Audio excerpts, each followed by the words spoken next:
Okay. Good day, everybody.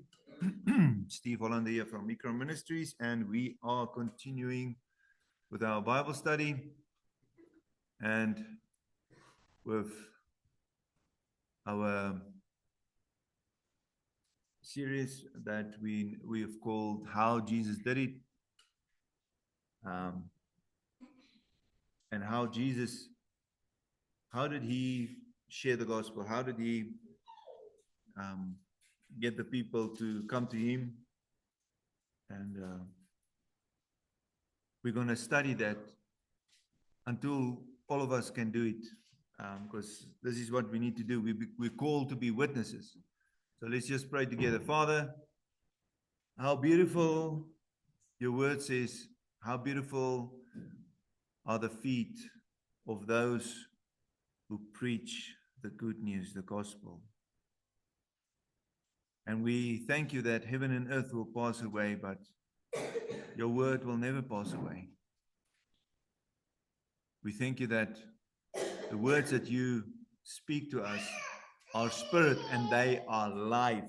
We can hold on to your words. Thank you that you open our eyes so that we can see the wondrous things from your holy word. I bless now the reading of your holy scriptures, and that you open our understanding so that we can understand it, Father.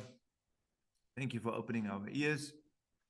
We eat your words, and your word become in us a joy and a rejoicing of our heart. Thank you that you do not change, Father. Your word is the same yesterday, today, and forever. We want to walk as you walked, and we want to walk according to your word.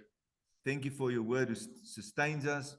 We choose to love you, Father, with all our heart, all our soul, all our mind and strength, and we choose to love one another as much as you've loved us. And we thank you, Father, that you've given us power over all the power of the enemy, and that every demon and devil is bound in Jesus' name. Amen. Okay, so how did Jesus evangelize people? We've been talking about that. If you missed the first 3 episodes, guys, you can go back on our playlist and you can go and check it out, so that you can get up to speed. Hopefully you've been here all the time. I'd love to start with Psalm 119, verse 142, where we are doing a confession to God, to Jesus. Your righteousness is an everlasting righteousness, and your law is the truth. So we can hold on to him. Jesus commanded us as his body, the believers, Christians. So if you are a Christian, you're confessing that you are a Christian, you are commanded by him to seek and save the lost. Go and read the Great Commission. You will find it in your Bible, several places. One of the most famous ones is Matthew chapter 28. And then we've been looking at biblical evangelism, where we are seeking righteousness, and where that has fallen away the last 150 years, where sadly the pastors and the servants of God, the evangelists, have moved away from evangelizing people biblically, and they have created their own version of evangelism, which we call modern evangelism, which we or people are drawn to Jesus for happiness, not righteousness, and in the end they fall away. That's why we've got such a big falling away and a backsliding church. And Jesus is turning people back to his way of doing things and his way of evangelizing. So we are coming back to biblical ways of evangelizing people, and that's what we've been looking at. Because in Acts chapter 17, God is speaking through Paul, and he says, these times of ignorance God has overlooked, but now he commands all men everywhere to repent. So he commands everybody on earth to repent, because he has appointed a day which he will judge the world in righteousness. So it's not wealth or money that will deliver you. On the day of wrath, righteousness will deliver you.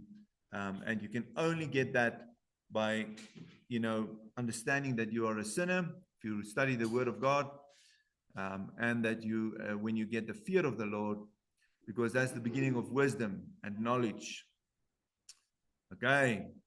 Now, 1 Timothy, Paul is saying that we know that the law of God is good. We've been looking at that.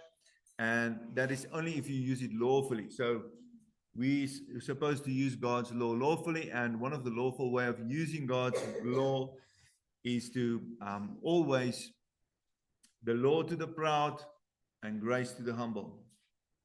The word of God says God resists the proud, but he gives grace to the humble. So, and I would not have known sin except through the law. So the law is one of the key instruments that we use. And I agree with some of the most powerful preachers and evangelists that we had. There was a quote of one of them, can't remember his name now, but he said that, and we see that with the disciples, with the apostles as well, where he said that you cannot preach the gospel without preaching the law. And that's important because somebody cannot repent if he doesn't know that he's sick, or that he desperately, he's got sin and he needs a disease. I'm going to use an example, which we're going to look at when we go through today's material.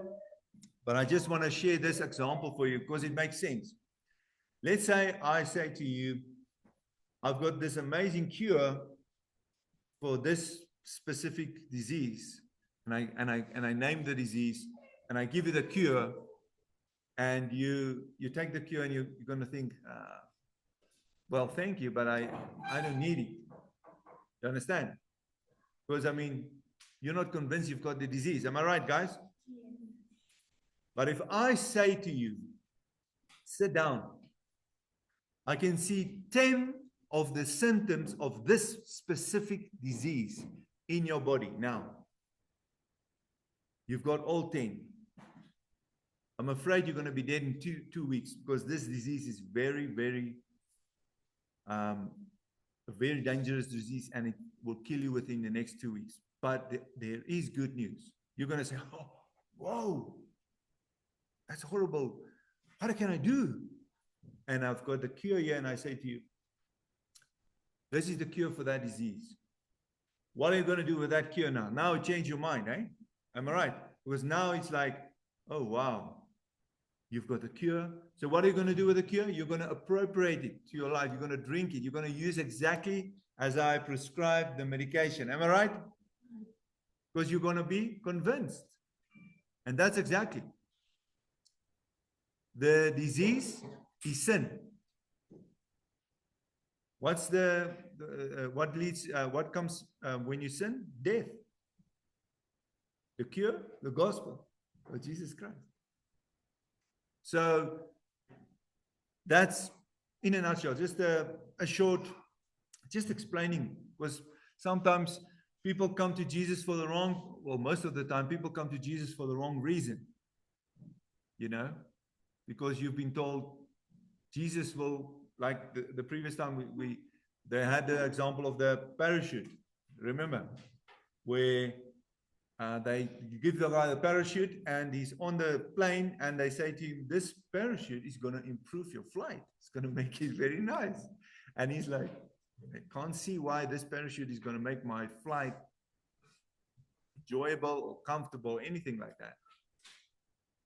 And he put the parachute on because he wants to try out this Jesus, circle Jesus, because he's going to improve my flight, my life. It's going to give me happiness and all these things. He puts it on and then he sees the mockery of the people in the plane. You guys have seen the example. And he is angry because now he's been lied to, according to him. Even if that parachute can save his life from death, he's not convinced that he's going to jump at some point. You understand what I mean? But if you turn it around and you explain to him, you need to put on this parachute now because at some point you're going to jump 30,000 feet. If you don't have the parachute on, you're dead. That's why you need Jesus. He's the parachute. So that guy, he puts on the parachute for a total different reason, because it's not to improve his life or his flight. You understand? He knows if he doesn't have Jesus on when he's got to jump, that means exit this life, go into eternity, go to see the judge of all, the living and the dead. He's going to need a parachute. Amen?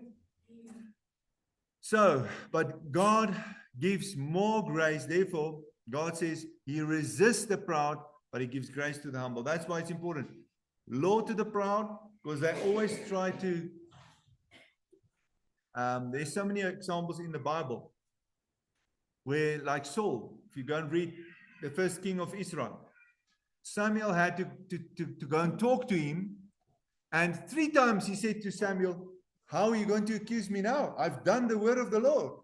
I've done it. I've been obedient. And Samuel said to him, but why is all these animals still here? And why are this king still alive?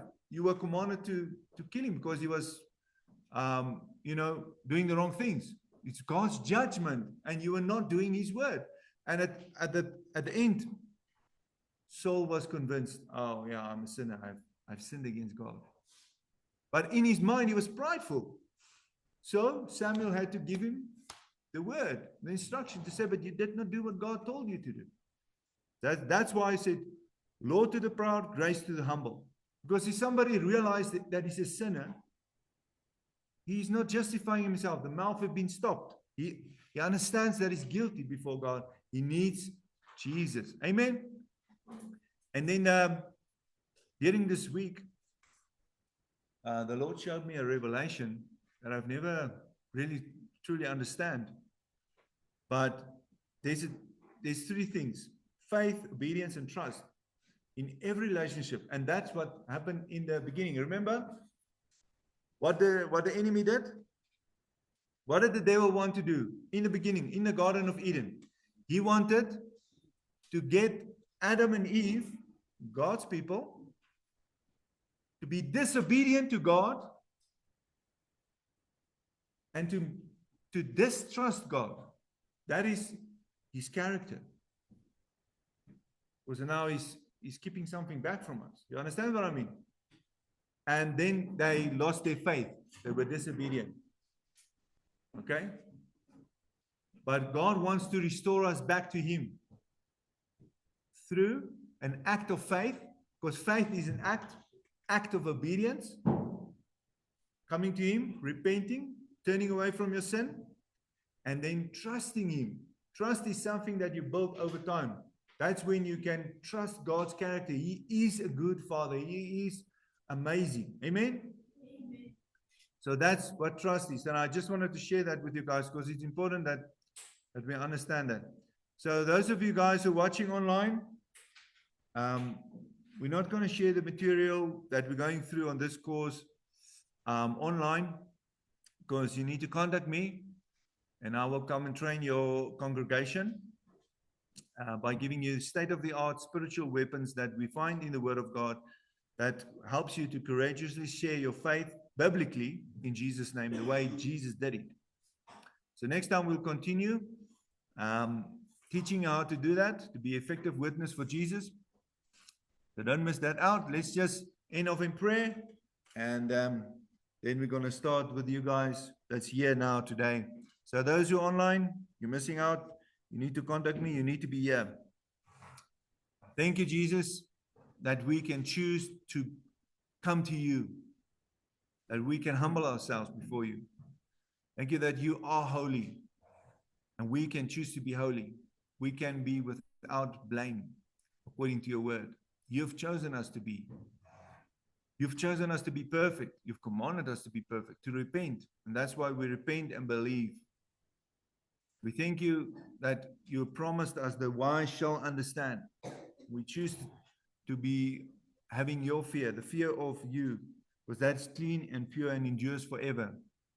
And that's the beginning of wisdom. We choose to be righteous and holy before you. We thank you that you are the Alpha and the Omega, the beginning and the end, the one who is, was, and is to come. You are God Almighty. And we thank you for your promise that you are coming quickly. and that your reward is with you to give everyone according to his work. We thank you that we can choose to do your commandments, that we might have and may have the right to the tree of life in your holy city, because outside will be all those who break your law. In Jesus' name, amen.